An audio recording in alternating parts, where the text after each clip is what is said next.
আজ পুলিশ কাকুকে খড়গপুর স্টেশন আনতে গিয়ে এত মজা হয় কখনো ভাবিনি। চলো ভিডিওটা শুরু করা যাক। হ্যালো গাইজ, আমি আজকে আমি আর কাকু বেরিয়ে পড়েছি পুলিশ কাকুকে আনতে যাওয়ার জন্য।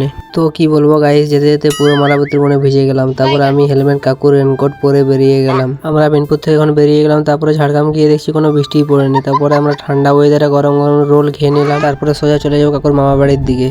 ফাইনালি আমরা পৌঁছে গেলাম কাকুর মামা বাড়ি। তারপর আমরা ঝাড়গ্রাম থেকে 4 চাকা নিয়ে বেরিয়ে গেলাম খড়গপুর যাওয়ার জন্য। তারপরে আমরা পৌঁছে গেছি লতাশলি। এখান থেকে আমরা বোম্বাই রোড ধরে নিলাম। তারপর যাওয়ার পথে রাস্তাতে একটা টোল ট্যাক্স পড়লো। তারপরে আমরা টোল ট্যাক্স কেটে সোজা চলে গেলাম খড়গপুর বাস স্ট্যান্ড।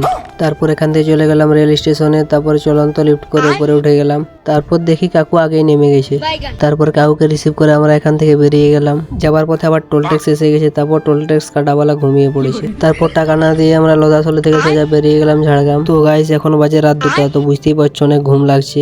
তারপর আমরা ফাইনালি পৌঁছালাম কাকুর মামা বাড়ি। দেখা হচ্ছে পার্ট 2 তে। আজকের মতো এতটাই।